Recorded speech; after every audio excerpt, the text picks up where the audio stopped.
Hello everyone, welcome back to Chill Deal Trades, where I analyze stocks so you know what's going on. Today we're going to be covering Root Insurance, and mostly because I've been asked by a couple people to do an update video, and I'm excited because a couple months ago I made a prediction that the stock would head to $5, and it has, and so that's pretty exciting. But we're going to see where the stock could be headed from here. They released earnings recently with a lot of news and updates on the company, so we'll be diving in, reviewing all of that. I was looking at the charts from a technical perspective to figure out where the price could be headed. But if you're here and you haven't hit the sub button, please go ahead and hit that. At least sub just for my correct prediction. That was pretty crazy. But also because once we get to 500 subs, we'll be doing a live stream together either Friday or Sunday nights, where we kind of all jump on a live stream on YouTube and kind of talk through things. Find stocks together and look at the markets. So let's go ahead and jump into things. So I put together a little presentation so I could pull out some of the highlights from the earnings as well as the company to truly get a full understanding of what they're doing and seeing if it's good or bad. So first thing I want to look at is just the business model. So if you know, I don't know how much information you know about Root Insurance, but basically kind of their premise is that they have an app. You do everything on the app, from starting your insurance plan with them to figuring out your rates that you're going to have through their insurance. Everything is through there. And so I would say that's the pro, is they have their tech company. So typically in an insurance industry that's pretty old school, they're a tech company that's creating a full stack insurance carrier with end-to-end consumer experiences, with a fully integrated digital native experience. So that's kind of fancy words with what I just said. But I think the con is that they're doing something that's so different, and they're kind of like one of the first movers in the market. And so the pro is that they're doing something new and different and innovative that could be really, really successful eventually. The con is that it's so new for people, and that's what I think Root has been experiencing so far, is they're doing something so new and fresh that it's costing them a lot to grow their business. And I think they're in a phase where they're figuring out how they can do things differently to better grow the business, which might be some struggle in the short term, which we'll cover, but in the long term, it's going to help the business overall.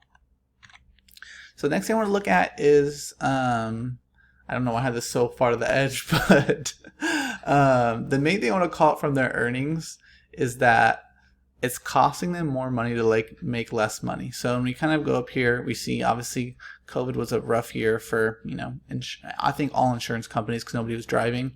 But we are seeing, revenue start to creep up a little bit, but we see an even larger increase in the losses of net income, and that's a big red flag. And this is kind of what I've been saying in all my videos. This is my main concern with them, is we're continuing to see expensive increase, but we're not really seeing the same growth in revenue. And so this is my main concern, but I think the business is trying to make decisions to try to fix that.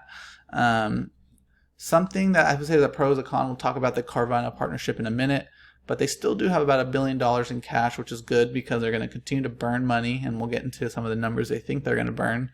But they have a lot of cash, so hopefully that means they don't have to dilute anymore. They raised about $200 million through Carvana through share offering, which is diluting our shares, unfortunately. But they do have a lot of cash, which is good because they're going to continue to need that, I would say, at least over the next 2 to 3 years.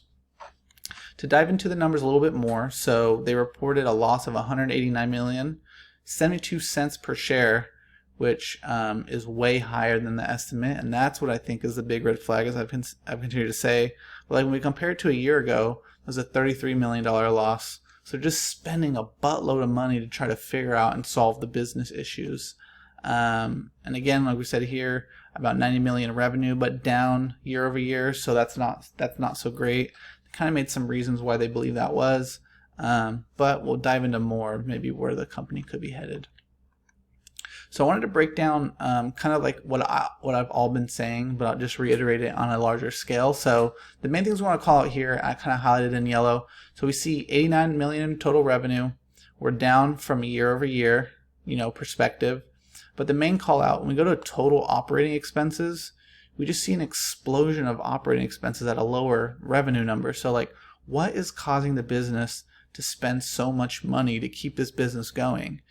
And this is what I think they're trying to solve, which we'll go to, but this is the main thing I've been keeping my eye on. How are their expenses looking? Because if their expenses continue to stay at this elevated levels, there's a high probability they're eventually going to go bankrupt, because you just can't sustain that unless you keep diluting, and you don't have as much growth, and you're not going to be able to sustain the company. So that's the main call I want to be there. And everybody, look at both net income to see how that's looking. It's not looking so hot right now, and I think for the next couple quarters it's going to be rough. But we need to keep forward coming into 2022. We really want to see this number start to decrease. Even if revenue growth slows, we really need to see them do a better job on the backside of how they're operating the business. So let's go into some of the back end of not necessarily looking at the money made, but from the customer perspective, how the business is doing. So top line, this was on their earnings call. We saw direct premiums, 24% increase year over year, so positive. So we're seeing a lot of positives on the consumer side. It's just the back end where they're figuring out how to turn that into money and profit is the issue. But we're seeing some positivity here from the customer perspective. So direct earned premiums increased 19% year over year, another positive.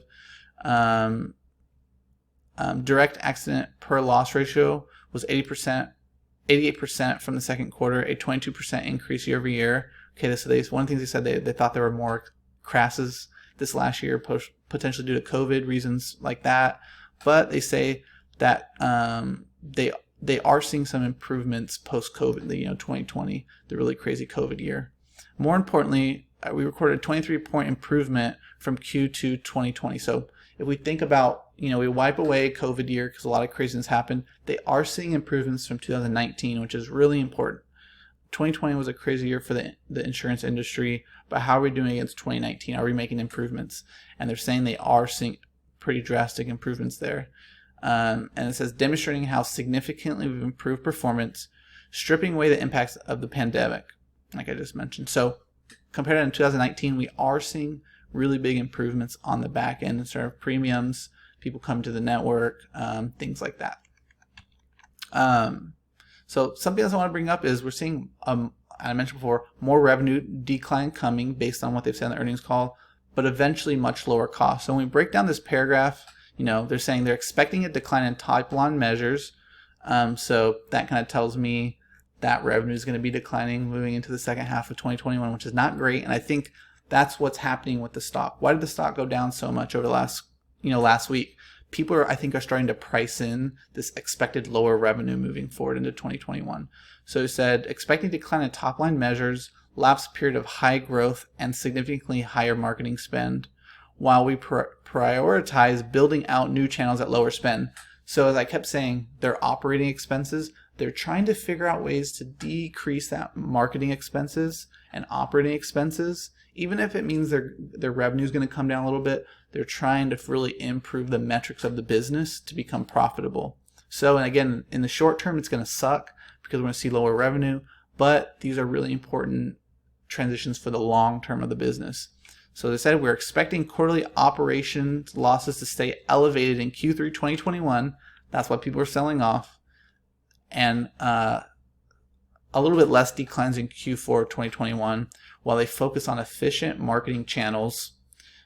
And this is where the kicker is. This is, I would say, the biggest negativity, or the biggest negative thing, is full year operating loss is in line to slightly unfavorable on the high end of our outlook of $555 million. So they're expecting to lose $555 million this year, which is a really big number and not great.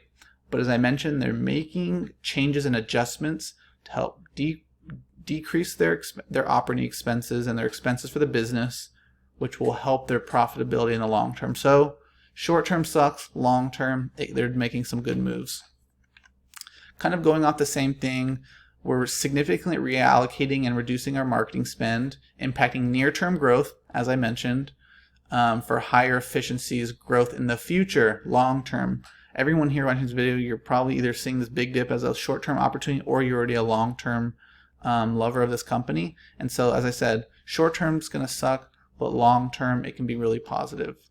So one of the things when analyzing the company, the main thing I'm seeing is that Root is stuck between phase 1 and 2 of the product life cycle of a business. So phase 1 is, you're starting to sell your product, it's getting onto the market, and part 2 is that, or step 2 is your sales are rising at an increased rate. And so we've seen them take off over the first few years, but now they're hitting some struggle and trying to figure out how to grow the business, and they're really stuck in this range. And I think the steps they're taking are going to help them move forward in the long term. As I mentioned, they're decreasing their expenses and trying to find ways to increase their revenue without spending a lot more. So they're stuck here, and we're going to have to really figure out if they can get past this phase. If they can, then this is going to be an amazing investment in the long term. As I kind of mentioned, what they're doing is, so I think Root is their marketing and business model is shifting, which is going to create short-term pains but long-term success. So the actions taking both of their marketing and partner front is going to better position the company for sustained growth long-term. More efficiently deploying our capital and strength, our liquidity position over the long term. So when we kind of break it down and see if I have it here. So what Root says that with a significant increase to online ad pricing this year, we've decided to significantly reduce our ad spend in our performance marketing channels. So I do this in my 9-to-5 job. I do digital marketing, performance marketing, and it is expensive. And I think what they're realizing is this is not the way we're going to grow the business. We thought it was. We thought we could just put a bunch of YouTube ads out there and people would sign up. They're realizing that's not the case. So they have to come up with new ways to figure out how to grow revenue. And I think that goes to our next point is with Carvana. So they came out on their earnings or the day before earnings. I don't remember the exact day.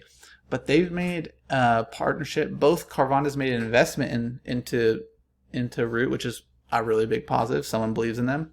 Secondly, essentially how it's going to work is Carvana's going to offer a personalized insurance quote to people when they're buying cars on their platform. So Carvana, they're basically, you buy your car online, you deliver it to your house, and so they're going to integrate Root Insurance into their online platform. And so I think this is really, really big and really positive because, as I mentioned, Root is trying to restructure their business model, trying to figure out how to get out of that phase 1 of the product life cycle to phase 2. And I think more partnerships like this is going to be really important.